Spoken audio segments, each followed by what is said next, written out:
Welcome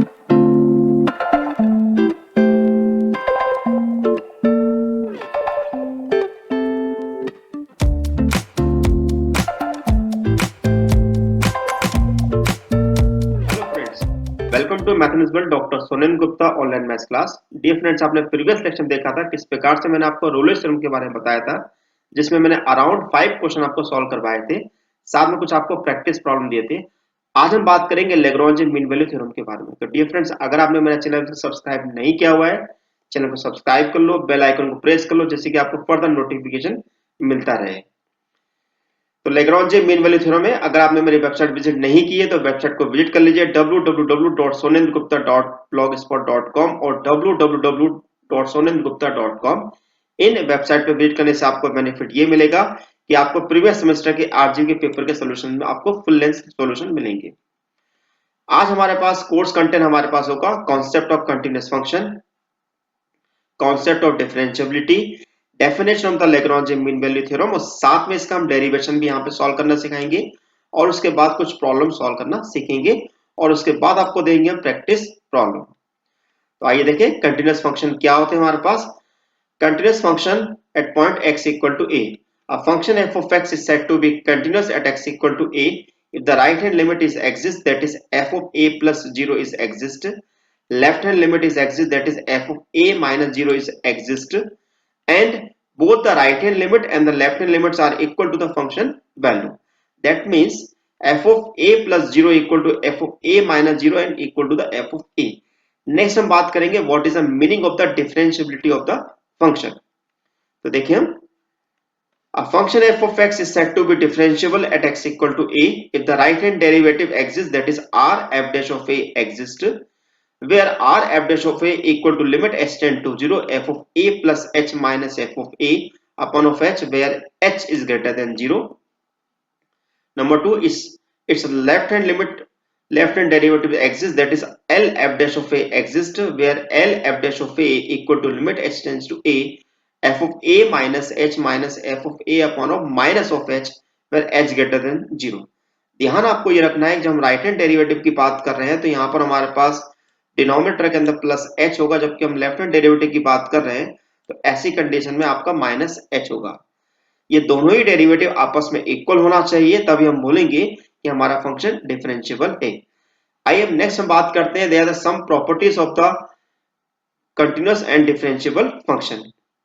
तो हम इसको ऐसा भी लिख सकते हैं r f dash of a equal to l f dash of a equal to a limit h tend to 0 f of a plus h minus f of a upon of h, या limit h tend to 0 f of a minus h minus f of a upon of minus h। देखिए अब हम properties of continuous and differential function के बारे में समझते हैं। Number 1, every polynomial function is a continuous function for of x for each value of x। Her polynomial function जो होते हैं कंटीन्यूअस होते हैं, साथ में वो डिफरेंशिएबल भी होते हैं। If f of x is a differentiable then in the given interval then it must be continuous in that interval। कहने का मतलब ये है कि अगर हमारा फंक्शन अगर डिफरेंशिएबल है तो डेफिनेटली वो कंटीन्यूअस होगा, लेकिन ये कन्वर्स इसका ट्रू नहीं होता है। Number 3, the function sin x, cos x, e to the power x are continuous for all values of the x. Log x is continuous for all x greater than 0. Tan x is not continuous at x equal to pi by 2, 3 pi by 2 and 5 pi by 2. Mod x is not differentiable at x equal to 0. And the 7th, if f and g are continuous function the closed interval ab, then the function यानी कि उनका sum, उनका subtraction, उनका multiplication हमारे पास continuous होते हैं, उनका डिवीजन भी कंटीन्यूअस होता है यदि उसका डिनोमिनेटर फंक्शन हमारे पास 0 के इक्वल ना हो। आइए स्टार्ट करते हैं। हमारे पास है कि what is the Lagrange mean value theorem. Lagrange mean value theorem क्या होती है, जिसको हम शॉर्ट में एलएमबीटी के नाम से भी जानते हैं। If f of x is a real valued function of x, define the closed interval ab such that f of a is not equal to f of b. Number 2, f of x is differentiable in the open interval closed interval ab. And number 3, f of x is differentiable in open interval ab such that there exists a least value of c belongs to open interval ab such that f dash of c equal to fb minus f of a upon of b minus a। तो dear student, कई बार exam में क्या होता है कि Lagrange mean value theorem का derivation हमें solve करने को दिया जाता है। तो तो अगर हमें लेग्रांजे मीन वैल्यू थ्योरम को अगर हमें ड्राइव करना है तो उसको हम करेंगे रोले थ्योरम की हेल्प से। तो हम यहाँ पर एक फंक्शन एज्यूम कर लेंगे with the help of the F of x, जो कि हमारे पास एक पॉलिनोमियल फंक्शन होगा। उस फंक्शन को हम यहाँ पर नाम दे देते हैं फाई ऑफ एक्स। क्या नाम दे देते हैं? फाई ऑफ एक्स, जो कि हमारे पास होगा F of x plus lambda x. इस फंक्शन की खास बात हमारे पास ये होगी कि हमारे पास एफ ऑफ एक्स हमारा पॉलिनोमियल फंक्शन है और लेमडा हमारे पास को भी एक रियल वैल्यूड कांस्टेंट है और एक्स मेरे पास एक पॉलिनोमियल, तो डेफिनेटली हमारे पास फाई ऑफ एक्स भी एक हमारे पास पॉलिनोमियल होगा। आइए देखें इसको हम किस प्रकार से ड्राइव करते हैं। Suppose a function phi of x defined by this much, f of x equal to phi of x equal to f of x plus lambda x। यहाँ पे ध्यान रखिएगा ये इक्वेशन नंबर 1 है। यहाँ पर f of x ऑलरेडी हमारे पास एक पॉलिनोमियल फंक्शन है, यहाँ पे लैम्डा हमारे पास कोई एक रियल नंबर है। अब हम क्या करते हैं, साथ में अज्यूम कर लेते हैं कि फाई ऑफ ए और फाई ऑफ बी हमारे पास इक्वल है। अगर फाई ऑफ ए और फाई ऑफ बी अगर हमारे पास इक्वल है तो अगर हम x इक्वल टू ए को अगर इक्वेशन नंबर 1 में पुट करते हैं और x इक्वल टू बी को अगर इक्वेशन नंबर 1 में पुट करते हैं तो आपके पास मिलेगा F of A plus lambda A equal to F of B plus lambda B. अब हम यहाँ पर सेपरेट करते हैं और लेमडा की वैल्यू को इवैल्यूएट कर लेते हैं, तो लेमडा आपको मिलेगा minus F of B minus F of A upon of B minus A. अब हम क्या करेंगे, जैसे कि हमें पता है कि अगर हम इसमें रोले थ्योरम अप्लाई करना चाहते हैं तो रोले थ्योरम की हमने फर्स्ट कंडीशन यहां पर हमने अज्यूम करके चल रखे। साथ में हमने आपको पहले ही बताया हुआ है कि फाई ऑफ एक्स हमारे पास एक कंटिन्यूअस फंक्शन है। क्यों कंटिन्यूअस है? क्योंकि एफ ऑफ एक्स और लेमडा एक्स दोनों कंटिन्यूअस हमारे पास है। अगर कोई दो फंक्शन अगर हमारे पास कंटिन्यूअस होते हैं तो डेफिनेटली उनका सम भी कंटिन्यूअस होगा। तो इस कंडीशन को फॉलो करते हुए हम यहाँ पे मानेंगे कि phi x is continuous है because f of x plus lambda x both are continuous in the closed interval a b। अब यहाँ पर phi of x का हम यहाँ पर डेरिवेटिव निकालेंगे तो phi of x का डेरिवेटिव हमारे पास क्या मिलेगा? phi dash of x मिलेगा, साथ में हमें यहाँ पर मिलेगा this is the f dash of x, ठीक है, और प्लस हमें मिल जाएगा लेमडा। ओके, क्या मिल जाएगा हमें? Plus lambda.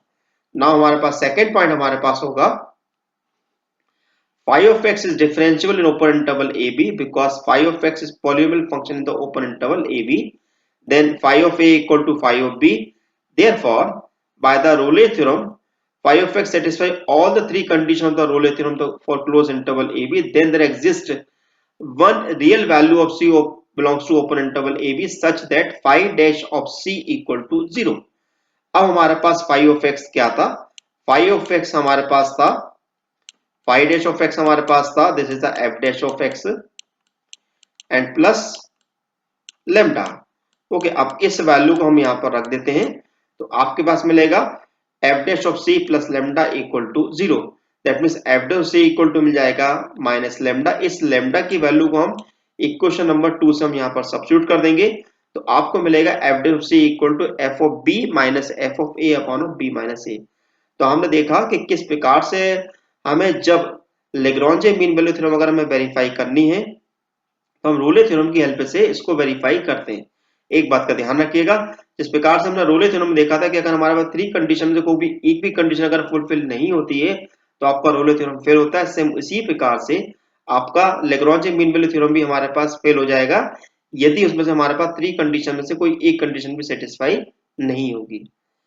अब आप तैयार हो चुके हैं क्वेश्चन को सॉल्व करने के लिए। आइए हमारे पास फर्स्ट क्वेश्चन है, verify the Lagrange mean value theorem for the function f of x equal to x cube minus 2x square minus x plus 3 in the closed interval 0 1। तो आपको फंक्शन दे रखा है phi of f of x, तो हमने यहाँ पर f of x ले लिया x cube minus 2x square minus x plus 3 equal plus 3। Now से दिस इक्वेशन नंबर 1। अब आपके पास क्वेश्चन में a की वैल्यू दे रखी है 0 और b की वैल्यू दे रखी है 1। अब हम क्या करेंगे, putting x equal to 0 and x equal to 1 in equation number 1। अब जैसे हम x इक्वल टू 0 अगर हम यहाँ पर रखते हैं तो आपको केवल 3 मिलेगा, जबकि x इक्वल टू 1 रखने पे आपको केवल यहाँ पर 1 मिलेगा हमारे पास। तो देखिए हमारे पास f ऑफ 0 इक्वल टू आपको मिल गया 3, जबकि f1 हमारे पास हो गया 1 के इक्वल। आप साफ साफ देख रहे हैं कि यहाँ पर हमारे पास f ऑफ 0 और f ऑफ 1 हमारे पास इक्वल नहीं है, यानी कि हमारे पास फर्स्ट कंडीशन यहाँ पर फुलफिल हो गई। अब चूंकि हमारा फंक्शन हमारा पॉलिनोमियल है तो डेफिनेटली हमारे पास एक कंटीन्यूअस होगा इस क्लोज इंटरवल 0 1 के अंदर। और हमारा फंक्शन अगर हमारे पास ये पॉलिनोमियल है तो इसको हम आराम से डिफरेंशिएट भी कर सकते हैं। तो since f of x is a polynomial function in x, then it can be differentiated such that f dash of x equal to 3x square minus 4x minus of 1. Then by LMBT there exists at least c belongs to open interval ab, open interval 0 1, such that f dash of c equal to f of b minus f of a upon of b minus of a. यहाँ पर a की value हमारे पास 0 है और b की value हमारे पास 1 है। अब f ऑफ 1 की वैल्यू हमारे पास कितनी आई हुई 3 आई 1 आई हुई है और f ऑफ 0 की वैल्यू हमारे पास आई हुई है 3।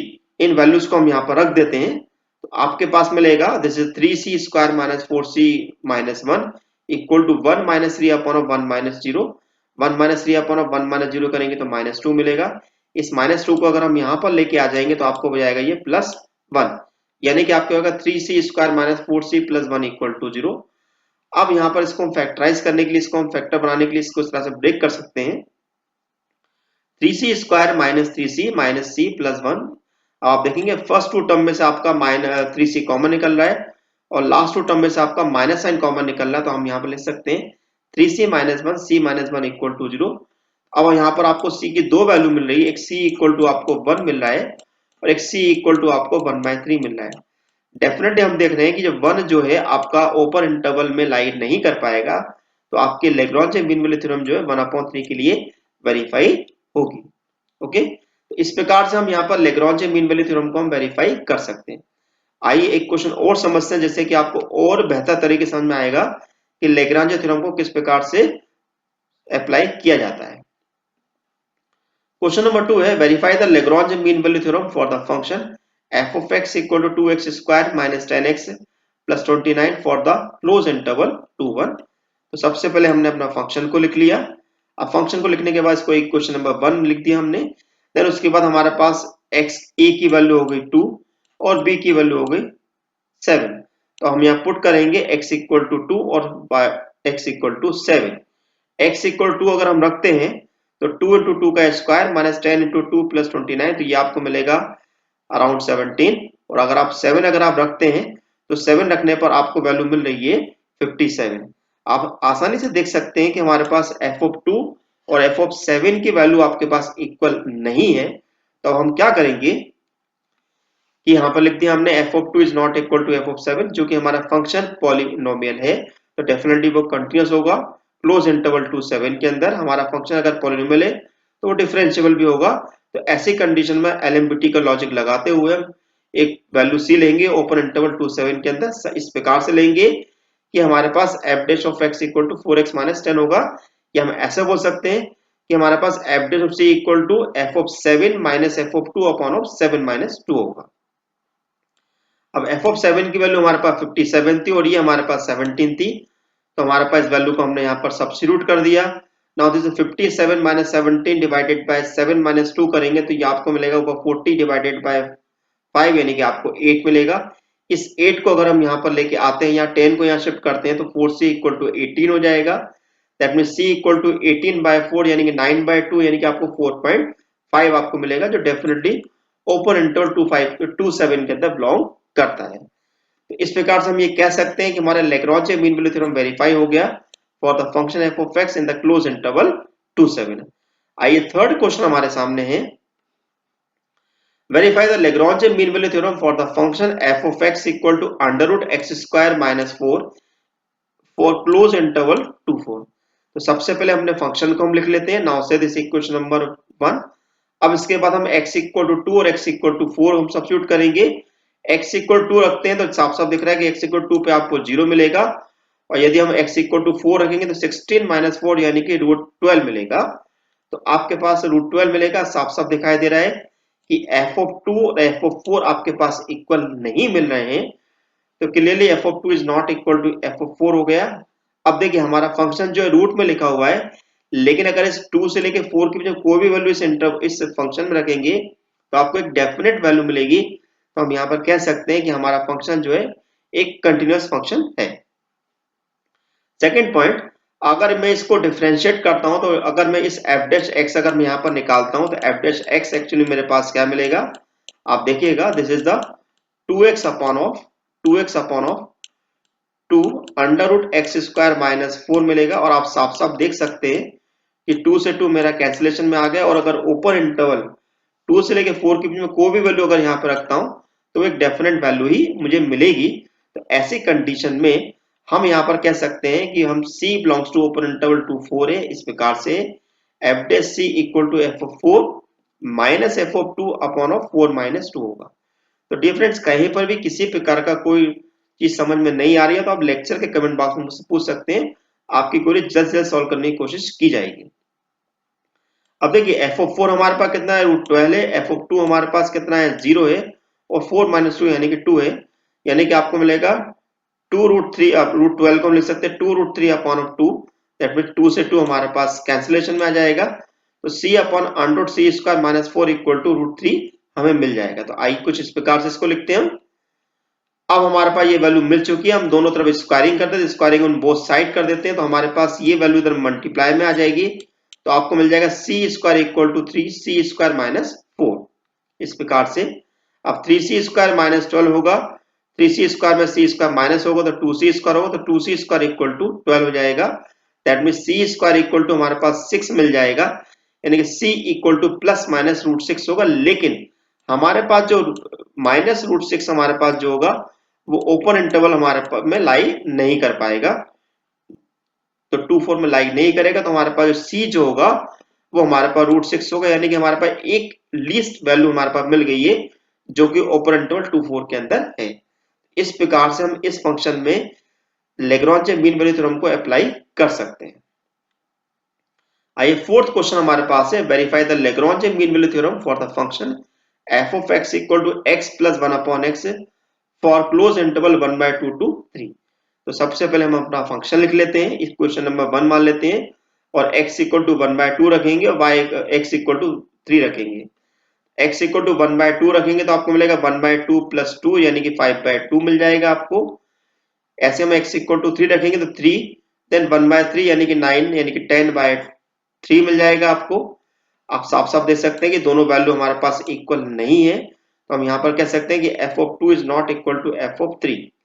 अब देखिए कि हमारे पास जो फंक्शन जो है x हमारे पास और 1/x जो है, अगर इस वैल्यू को अगर मैं क्लोज इंटरवल में यहाँ पर रखता हूँ, किसी भी वैल्यू को यहाँ पर रखता हूँ तो आपको हमेशा एक डेफिनेट वैल्यू मिलेगी। तो ऐसी कंडीशन में हमारा फंक्शन जो होगा वो कंटिन्यूअस फंक्शन हमारे पास कहलाएगा।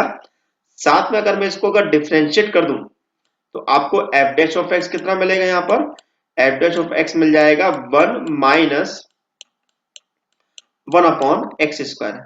अब आप देखिए कोई भी वैल्यू जो ओपन इंटरवल 1/2 से 3 के बीच में अगर मैं यहाँ पर मैं सब्स्टिट्यूट करता हूं तो हर बार वैल्यू मेरे पास यानी कि जो फंक्शन f डैश x जो मिलेगा वो आपको एक डेफिनेट वैल्यू को देगा। तो अब यहाँ पर हम ये कह सकते हैं कि then by the LMVT there exists c belongs to open interval 1/2 to 3 such that f dash c equal to f of 3 minus f of 1/2 upon of 3 minus 1/2। इस प्रकार से हम लिख सकते हैं। अब f of 3 की वैल्यू हमारे पास कितनी है, 10/3 है। f of 1/2 की वैल्यू कितनी है, 5/2 है। और 3 माइनस 1/2 करेंगे तो ये आपको 5/2 मिलेगा। तो आइए इन वैल्यू को हम सिंप्लीफाई करें। तो 10/3 माइनस 5/2 देन 3 माइनस 1/2। तो 10 को 2 से मल्टीप्लाई किया 20 माइनस 15 यानी कि ऊपर मिलेगा 5/6 और नीचे मिलेगा आपको 5/2। अब आप देखेंगे 5 से 5 हम कैंसिल कर देते हैं, ये 2 आपको ऊपर शिफ्ट हो जाएगा यानी कि आपको 2/1/6 मिलेगा। दैट मीन्स आपको 1/3 मिलेगा। तो इस c को हम यहाँ पर मल्टीप्लाई कर देते हैं तो c square minus 1 upon of c square मिलेगा इक्वल टू आपको 1/3 मिल जाएगा। क्रॉस मल्टीप्लाई करें तो आपको मिलेगा 3c square minus 3 equal to c square. That means 2c square equal to 3। That means c square equal to आपको 3/2 मिलेगा यानी कि c equal to plus minus root 3/2 मिलेगा, जिसमें नेगेटिव वैल्यू जो हमारे पास है वो 1/2 और 3 के बीच में नहीं आएगी। तो हम उस वैल्यू को वहां पर हम लेफ्ट कर देंगे। तो कहने का मतलब हमारे पास ये हुआ कि हमारा जो लेग्रांज मीन वैल्यू थ्योरम है बड़ी आसानी से हमने यहाँ पर ड्राइव कर लिया। अब आइए हम एक ऐसा क्वेश्चन लेते हैं जिसमें हमें थोड़ा सा टिपिकल फॉर्म में हमारे पास फंक्शन दिया रहता है, उसमें हमें लेग्रांज मीन वैल्यू थ्योरम देखना है कि वो एप्लीकेबल है या नहीं। I this is the last question of this topic. Discuss the applicability of the Lagrange mean value theorem for the function f of x equal to 2 plus x cube minus 2 less than equal to x less than equal to 1 and 3x 1 is less than equal to x less than equal to 2। अब आप साफ साफ function में देख सकते हैं कि हमारे पास जो इंटरवल जो है वो -2 से +2 हमारे पास बन रहा है, यानी कि हमारा रिक्वायर्ड इंटरवल जो है वो आपके पास क्लोज इंटरवल -2 से +2 है। अब हम क्या करेंगे, यहाँ पर चेक करेंगे हमारे पास है कि -2 पे फंक्शन की वैल्यू कितनी आ रही है, +2 पे फंक्शन की वैल्यू कितनी आ रही है। हम जैसे -2 रखते हैं तो 2 -2 का क्यूब यानी -6 मिलेगा आपको, क्योंकि 2 -8 होगा। और जैसे हम 2 रखते हैं तो आपको ये वाला फंक्शन यूज करना पड़ेगा, यानी कि आपको 6 मिलेगा। आप साफ साफ देख सकते हैं कि हमारे पास ये दोनों वैल्यू हमारे पास इक्वल नहीं है। तो अब हम क्या करेंगे, यहाँ पर डिफरेंशियलिटी चेक करेंगे। आप देखेंगे यहाँ पर 1 जो है दोनों के बीच में लाई कर रहा है, तो हम यहाँ पर डिफरेंशियलिटी जो है x इक्वल टू 1 पे निकालते हैं। तो फर्स्ट हम निकालेंगे यहाँ पर राइट हैंड डेरिवेटिव, यानी कि r f dash 1 equal to होगा limit h tend to 0 f of 1 plus h minus f of 1 upon of h। अब 1 प्लस h का मतलब होता है कि ऐसी वैल्यू जो कि 1 से बड़ी है तो डेफिनेटली वो इसमें लाई करेगा। तो यहाँ जहाँ मेरे पास x आया हुआ है वहां पर मैं 1 प्लस h रख दूंगा, और f ऑफ 1 की जो वैल्यू है वो मुझे यहाँ पर 3 मिलेगी। तो वैल्यू को हमने यहाँ पर सब्स्टिट्यूट किया, तो इसको हम सिंप्लीफाई करेंगे तो 3 से 3 कैंसिल होगा, तो 3h अपॉन h मिलेगा, यानी कि आपके पास मिलेगा ओनली 3। यानी कि आपके पास जो वैल्यू आ रही है वो ओनली 3 आ रही है। अब बात करते हैं लेफ्ट हैंड डेरिवेटिव की। तो L F dash 1 equal to होता है limit h tend to 0 f of 1 minus h minus f of 1 upon of minus h। हम साफ साफ देख सकते हैं कि 1 माइनस h का मतलब होता है कि ऐसी वैल्यू जो 1 से लेस हो तो वो इस वाले इंटरवल में लाई कर रही है। तो ऐसी कंडीशन में हमें फंक्शन ये वाला यूज करना पड़ेगा, जहां पर हम x की जगह 1 माइनस h सब्स्टिट्यूट करेंगे। तो 2 प्लस 1 माइनस h का whole cube minus 3 upon of minus h। अब 1 माइनस h का होल क्यूब हम यहाँ पर ओपन कर लेते हैं, यानी कि हम a माइनस b का होल क्यूब का फॉर्मूला यहाँ पर अप्लाई करेंगे। तो हमें मिलेगा 2 plus 1 minus h cube minus 3h plus 3h square and minus 3। तो आप साफ साफ देख सकते हैं 1 और 3 2 से हमारे पास माइनस 3 कैंसिल हो रहा है। अब हम यहाँ पर माइनस एच का अगर हम यहाँ पर डिवाइड करते हैं, यानी कि पहले इसको हम अलग करके लिख देते हैं, माइनस एच का हम डिवाइड करेंगे तो आपको मिलेगा एच स्क्वायर प्लस 3, देन उसके बाद माइनस 3h। इस प्रकार से लिमिट जैसे हम रखेंगे तो आपको केवल यहाँ पर 3 मिलेगा। अब इस क्वेश्चन में देखेंगे कि हमारे पास राइट हैंड डेरिवेटिव और लेफ्ट हैंड डेरिवेटिव दोनों इक्वल आ रहे हैं। इसका मतलब ये कि यहाँ पर हमारा राइट हैंड डेरिवेटिव दोनों एग्जिस्ट करते हैं और दोनों वो इक्वल हैं, और उसकी वैल्यू हमें मिल रही है यहाँ पर 3। तो इसका मतलब ये है कि हम इसमें definitely Lagrange mean value theorem को अप्लाई कर सकते हैं इन द ओपन इंटरवल -2 से +2। अब देखिए, अगर मैं अब इधर से अगर मैं इसका डेरिवेटिव अगर निकालता हूं तो f डैश ऑफ x अगर मैं निकालता हूं फर्स्ट वाले के अंदर, तो आपको यहां पर क्या मिलेगा, this is the 3x square. Okay, 3x square मिलेगा, किस इंटरवल के अंदर मिलेगा, -2। ठीक है, दिस इज द x। इस तरीके से हम ये वैल्यू लिख सकते हैं, राइट। और इसी प्रकार से हम यहाँ पे अगर सेकंड निकालते तो हमें 3 मिलेगा, व्हेन हमारे पास 1 is less than equal to x हमारे पास होगा। तो इसका मतलब ये होता है हमारे पास है कि f dash c equal to f of 2 minus f of -2 निकालते हैं अपॉन में 2 प्लस 2 करते हैं, तो आपको 6 प्लस 6 अपॉन 2 प्लस 2 यानी कि 12 अपॉन 4 मिलेगा, यानी कि 3 मिलेगा। अब ये हमारी इक्वेशन नंबर 2 है। अब देखिए यहाँ पर हमारे पास जो वैल्यू आ रही है f डैश x की 3x स्क्वायर अपॉन 3 मिल रही है। तो इसका मतलब हम ये निकालेंगे कि आपके पास यहाँ पर ऐसे बहुत सारी वैल्यू है c की जो इस इक्वेशन नंबर 2 को सेटिस्फाई कर सकती हैं। या जैसे कि हमारे पास x c इक्वल टू 1 हमारा सेटिस्फाई कर रहा है, तो ऐसी और भी वैल्यू मेरे पास हो सकती है। तो यहाँ पर इनफाइनाइट वैल्यूज हमारे पास यहाँ पर हो सकती है जो कि -2 से +2 के बीच में लाई करेंगी। We find that in this particular example there are infinitely many value of c in open interval -2 to +2 which satisfy the condition f dash c equal to f of 2 minus f of -2 upon 2 minus 2। तो definitely आपको ये question समझ में आ गया होगा कि किस प्रकार से हम ये क्वेश्चन सॉल्व कर रहे हैं। अब आपके प्रैक्टिस के लिए मैंने यहाँ पे कुल मिला के 6 क्वेश्चन आपको दे रखे हैं। इन 6 क्वेश्चन को आप सिंप्लीफाई करिए। किसी प्रकार का कोई डाउट आता है लेक्चर के कमेंट बॉक्स में आप पूछ सकते हैं, और अगर आप इससे ज्यादा और भी क्वेश्चन सॉल्व करना चाहते हैं तो आप मेरी इंजीनियरिंग मैथमेटिक्स 1 की बुक परचेस कर सकते हैं, जो कि आपको मिलेगी www.dhanpatrayabooks.com से। ये बुक को आप ऑनलाइन परचेस कर सकते हैं। साथ में अगर आप मुझसे जुड़ना चाहते हैं तो आप टेलीग्राम ग्रुप से मुझसे जुड़ सकते हैं। इसका जो लिंक है आपको डिस्क्रिप्शन बॉक्स में ऑलरेडी गिवन है यहाँ पर। और इसके अलावा आप मेरे ट्विटर पर, इंस्टाग्राम पर, लिंक्डइन पर, फेसबुक पर आप लाइक कर सकते हैं। ब्लॉगर को विजिट करना ना भूलिएगा क्योंकि ये बहुत ही इंपॉर्टेंट है। ऑफिशियल वेबसाइट पर विजिट जरूर करिएगा और साथ में यूट्यूब चैनल पे तो आप देख रहे हैं। तो good luck and all the best. Thank you for watching my lecture. All the best.